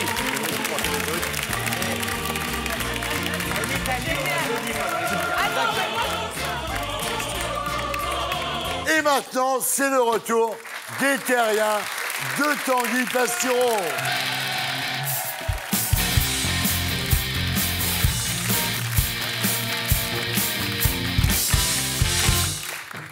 Et on recommence avec Jean-Luc Mélenchon, le leader bougon, qui est allé à Athènes pour le lancement d'un parti politique semblable au sien. Pour l'instant, la Grèce insoumise, c'était juste le nom d'une soirée pour adultes qui a lieu en août à Mykonos.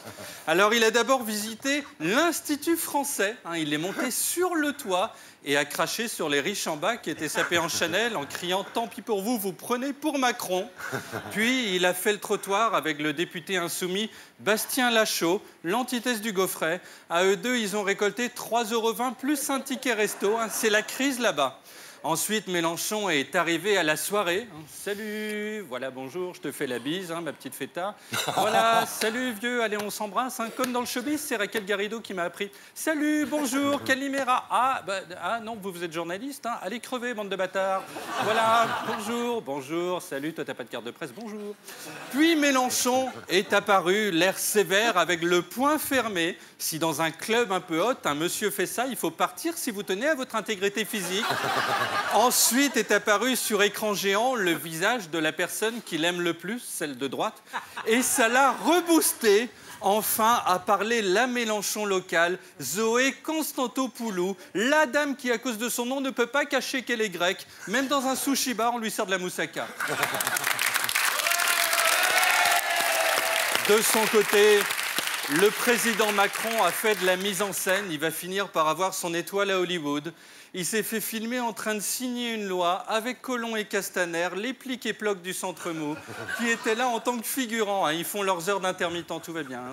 Puis, il s'est fait filmer arrivant à l'Opéra de Strasbourg, où il a été applaudi par les riches, qui, grâce à la baisse de l'IFF, vont pouvoir se faire par an 2 Carmen en plus, 3 Rigoletto et les Noces de Figaro, mais à Dubaï.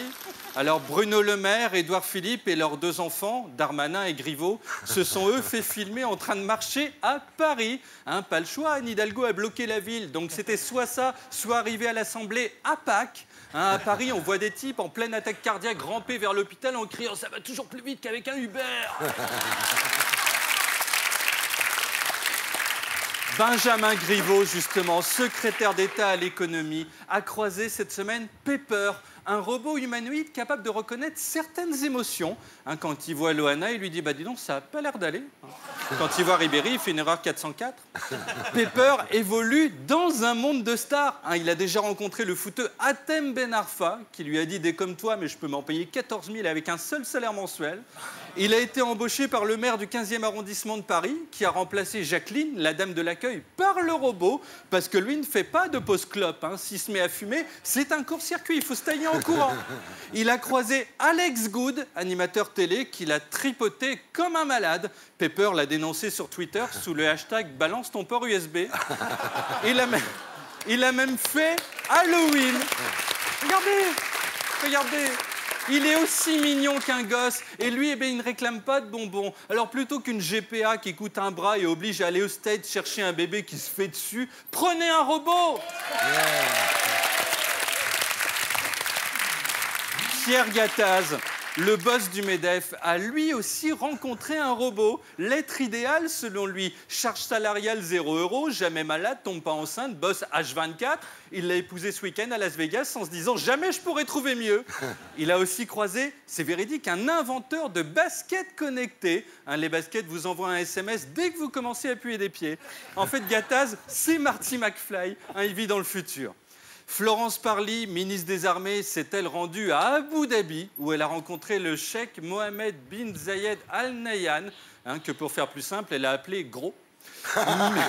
Muriel Pénicaud, ministre du Travail, est allée en Suisse, la patrie des joueurs de tennis français, où elle a visité une usine de bois, la matière officielle de la politique, puisqu'on y sculpte les langues. Laura Flessel, ministre des Sports, s'est rendue en Chine, ils voyagent tous, où elle a visité le décathlon de Shanghai. C'est la seule à se taper 11h30 d'avion pour avoir la même vie pourrie que nous le samedi après-midi. Là, elle est à Jakarta, elle bouffe un croissant aux amandes à la brioche dorée. Manuel Valls, lui, a posé dans la presse la main sur le tourneur Fraser, dans la même position qu'un portrait de lui qu'avait peint son père. Heureusement que c'est pas un descendant de Gustave Courbet qui a peint l'origine du monde, parce qu'il aurait posé les jambes écartées et non épilées. On l'aurait appelé le Yorkshire. Alors à droite, Laurent Wauquiez continue à séduire son cœur de cible, les vieux, parce qu'il n'y a plus qu'eux qui votent. Donc il a fait un câlin à chacun de ses futurs électeurs. Ah, mon Francis, tu sais que Macron, il promet la retraite à 134 ans, vote pour moi. Puis il a chanté devant plein de petites bouteilles d'eau quand Maud Fontenoy mourra. C'est à ça que ressemblera son enterrement. Virginie Calmels, elle, qui est une amie de Laurent Wauquiez, a parlé devant le décor le moins sobre du monde à faire passer un mariage tunisien pour un week-end en Pologne. Alors sa tête est à droite du zizi du bébé tout potelé. Or, ce qu'on a derrière soi, c'est important. Exemple, Florian Philippot, cette semaine, a parlé sous le kiki d'un gros bœuf. Tout ce qu'il a dit paraissait lourd, du coup. Boris Vallaud, le dernier socialiste, a causé avec derrière lui les tronches de Hollande, Royal et Hamon, les trois losers qui ont raté l'Élysée, dont un qui pourtant était dedans. Impossible d'être crédible. C'est important ce qu'on a derrière. Moi, c'est ce public, donc ça va. Cette semaine, on a encore parlé agression sexuelle. Kevin Spacey a été accusé, entre autres, d'avoir abusé d'un préado il y a 30 ans. Résultat, House of Cards saute. Si on apprend que Mimi Mati a caressé le chien Rex, mais il n'y aura plus de série. Tariq Ramadan, l'équivalent musulman d'Olivier Lejeune, tombe lui aussi. Et Marie-Noëlle Lindemann, la socialiste, veut redéfinir la barrière entre séduction et harcèlement. C'est pourtant simple. Exemple, séduction. Bonsoir Thierry, je vous trouve magnifique ce soir. Là, je vous va bien. Il en va de vous comme du bon vin, vous vous bonifiez. Harcèlement. Salut mon loup. Tu me files ton 06, c'est pas pour moi, c'est pour Gisbert, vous êtes de la même année. Il y a quoi sous ton t-shirt noir, bébé? Tu me montres? Allez, mais bouge-le, ton boule, fais pas ton allumeur. Voilà. Donc, non, mais... Ici, nous sommes juste séduction. C'est ce que nous devons tous être. Enfin, c'est important. C'est vivre ensemble quand tu les décides bien. Enfin, Houssine, djihadiste français capturé à Raqqa, a envie, nous dit TF1, d'une seconde chance en France. Ah oui. Pourquoi pas Louis Bertignac avec le même look qu'il a fait The Voice? Alors, je ne vais pas répondre ce que j'en pense à Houssine, parce que là, je ne serai plus dans la séduction. Voilà, c'était une semaine sur la Terre. Salut les terriens. C'était Tanguy Passion. On se retrouve ici la semaine prochaine. Et d'ici là, sur c8.fr. Bravo.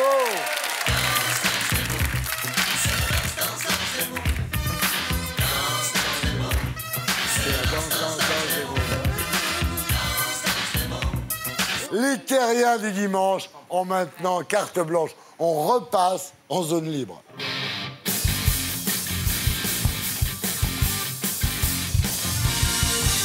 À l'heure où, au nom de la laïcité, la France fait une croix sur ses symboles catholiques, sommes-nous entrés dans l'ère de la christianophobie? C'est du pain béni pour vous, ça? Du pain béni, je suis pas sûr. Je suis pas un enfant de cœur non plus. Mais c'est vrai que c'est un sujet qui me tient à cœur. Parce qu'il y a effectivement de la cathophobie ou de la christianophobie, vous l'appelez comme vous voulez. Et pour une fois, les cathos sont sortis un peu de leur silence de pierre avec le hashtag « Montre ta croix ».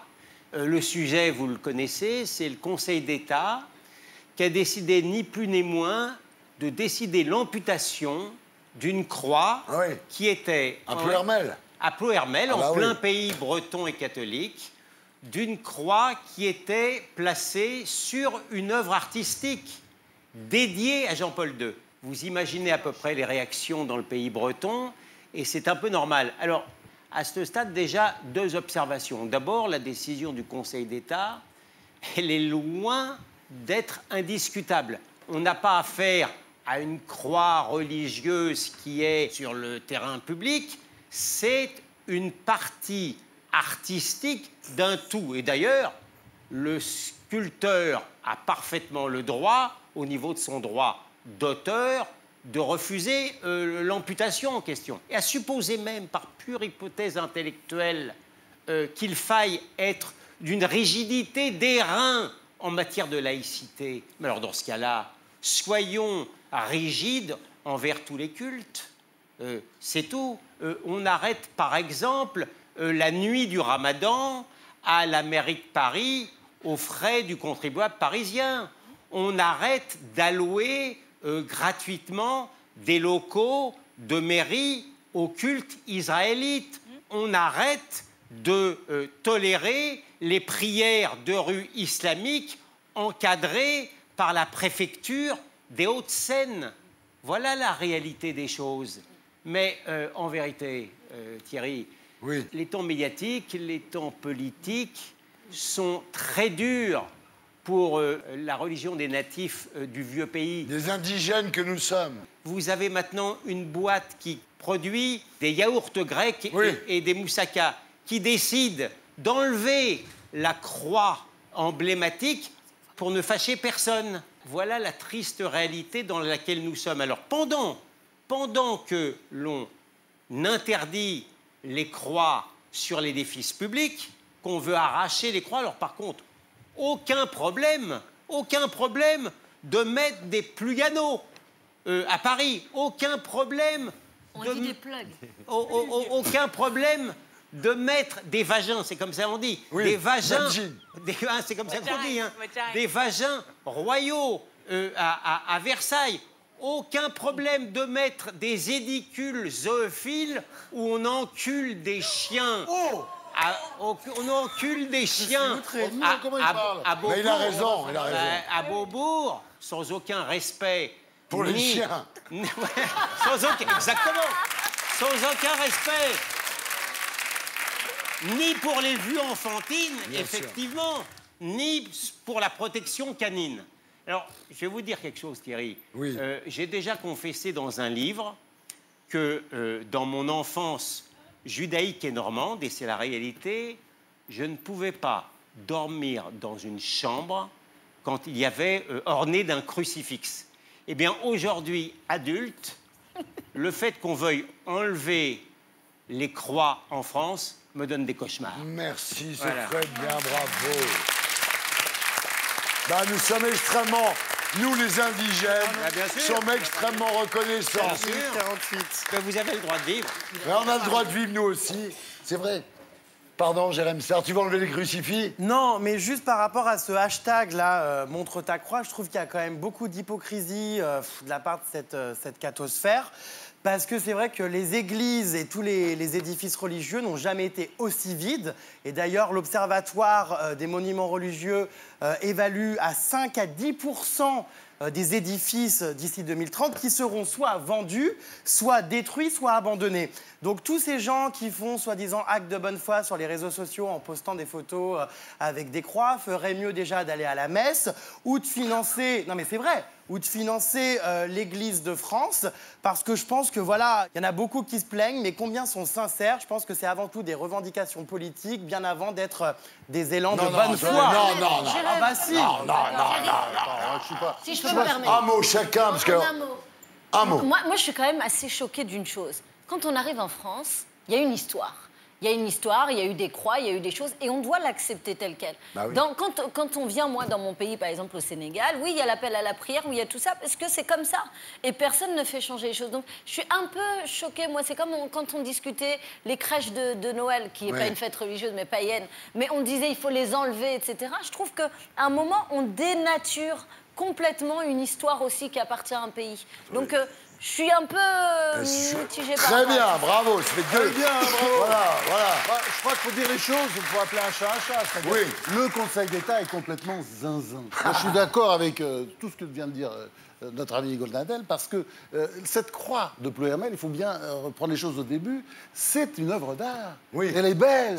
Ben oui, non, moi je trouve c'est beau. Ah non, c'est une sculpture de Jean-Paul II. Ah bah chacun ses goûts. Moi je trouve ça bien. Je trouve ça bien, j'ai le droit de le trouver. Hein. Oui. Je trouve ça bien. Pourquoi cette hystérie sur la croix? C'est-à-dire, on voit très bien qu'aujourd'hui, nous sommes en train de changer de société, et je pense qu'on a le droit de s'opposer et de réagir, parce que moi, je suis enfant de la République laïque. Oui, d'accord. J'aime la laïcité, j'aime la République. On est tous laïcs. Et je vois pas, aujourd'hui, il y a quand même une espèce de glissement. On voit très bien, pour certaines catégories de la population, l'islamophobie est un péché. Hein, et puis en revanche, la christianophobie, elle, c'est une obligation. Et on n'en peut plus. Voilà, attendez, Raquel. On est obligé. Faut écouter Raquel. Et Natacha, c'est la démocratie. Bien sûr. Vas-y, Raquel. Moi, j'aime pas du tout ce mot catophobie, comme je n'aime pas du tout le mot islamophobie. Je pense qu'on a le droit... Moi, j'aime pas culbuto comme mot. On a le droit d'avoir peur, puisque étymologiquement, ça veut dire ça, des religions. Moi, je suis contre le financement par la ville de Paris de l'Institut des cultures d'islam. Parce qu'en fait, sous prétexte de financer un lieu culturel, en fait, on finance un lieu cultuel. Je suis contre le fait que la mairie de Paris finance les crèches Lubavitch. Je suis contre que la mairie de Paris réfectionne le toit d'une église protestante, ce qui n'est pas sur la liste de 1905 des bâtiments qui doivent être pris en charge par l'État. Pour des raisons électoralistes, les politiciens utilisent la religion et financent la religion parce qu'ils ne veulent pas faire de la bonne démocratie, de la bonne politique. C'est bien. D'accord ? Et là, elle est très bien. À votre contact, elle évolue. Non, je vous le dis, attention à ce que vous dites. Quand Thierry dit « nous les catholiques », c'est une connerie de s'exprimer comme ça. Il n'y a pas à faire un « nous ». Si, il n'y a pas... Non, mais attends, moi je vous le dis. On arrête l'émission. Il n'y a pas... Je vous le dis. Ça d'arrêter l'émission, tu intervirais à ça. Et tu sais elle dit tout ce que tu veux. Je vous le dis gentiment. Tu dis tout ce que tu veux. Ah non, on ne peut pas te défendre. Non, nous n'avons pas créé un nous et un eux. Catholique, pas catholique, musulman, pas musulman. Sur le principe, je suis d'accord. Nous sommes tous républicains, donc nous sommes laïcs, intransigeants. Et ça veut dire ne pas faire passer de l'œuvre d'art pour du catholicisme. D'accord ? Ça, c'est de la promo religieuse. C'est bien sûr que si. C'est du prosélytisme religieux. C'est évident que ça l'est. Et il faut être honnête par rapport à ça. Elle avait bien commencé. Maintenant, alors, moi, ce que j'aimerais, au lieu de passer le sampleur jamais content, pour remercier Gilles William, pour le féliciter, qu'on ait le sampleur Smile. Viens avec moi. T'as la déco et tout, là. Même là, t'es tout seul. Ah, ça y est.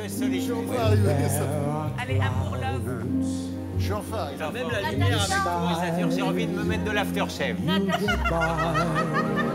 Désormais, Gilles William, ça sera votre récompense. Natacha, on n'a pas eu le temps de parler du Made in France. Je vous promets, on en parlera la semaine prochaine. Et maintenant, mesdames, messieurs, il est l'heure de changer de disque. On passe au blind test de l'actu.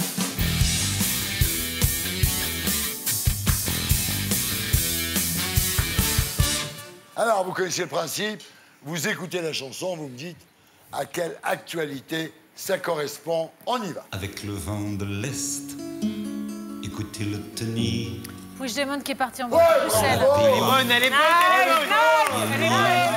Calme-toi.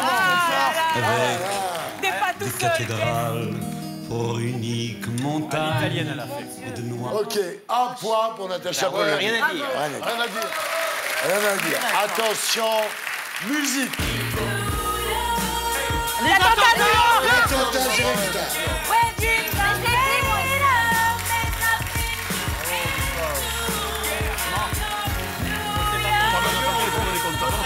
Là, ça va être un petit peu plus compliqué. Ça, c'est un truc de la semaine prochaine. Donc, je vous donne quand même un gros indice. Musique.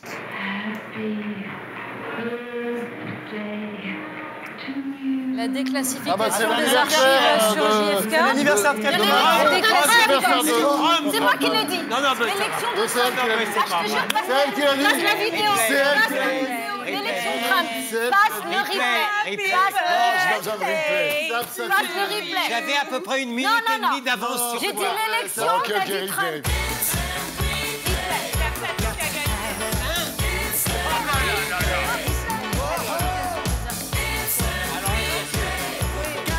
T'as dit l'anniversaire, comment ça?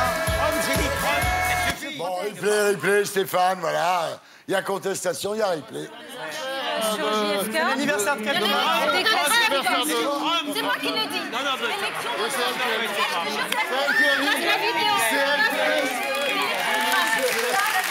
Alors, Absatou.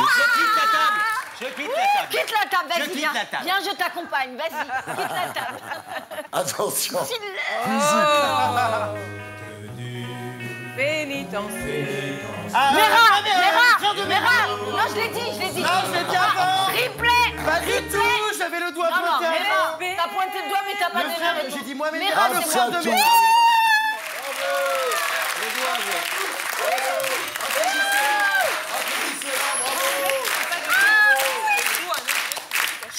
Attention. Je vois pas ce que vous lui trouvez. Là, Madéniane, concentre-toi. Mais non, mais là, j'y suis pas du tout, là. Tu peux répondre. Il est troublé parce que. Parce qu'elle a pas Raquel compris les chante règles. les chansons. Au lieu de dire, elle chante la chanson. Faut pas qu'elle chante, il faut trouver le truc. Elle fait, ouais, elle est dans sa bagnole. Elle fait musique. La hausse du climat. Le mois d'octobre est le plus chaud. Et voilà, le réchauffement climatique. Gilles William, John Nadel, absolument. Ça n'a l'air de rien.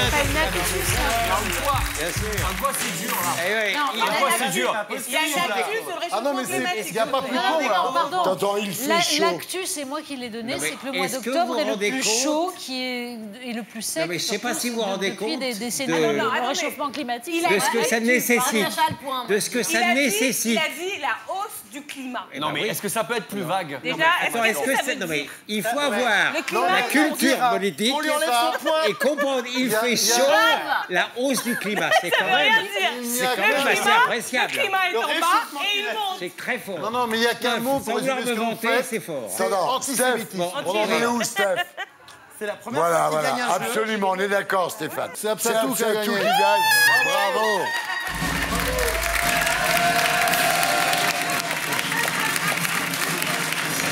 Bravo.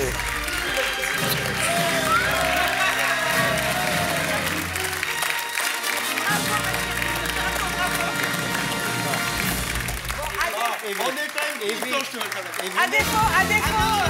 Voilà, c'était les Terriens du dimanche, votre talk du dimanche, avec Franz Olivier, Natacha, Raquel, Gilles William, Absatou, Mathieu, Jérém. Merci à tous ceux qui m'ont aidé à faire cette émission. Merci à Stéphane Simon.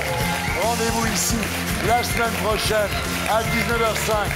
D'ici là, sur c8.fr pour revoir l'émission. Et n'oubliez pas, les Terriens n'en peur de rien.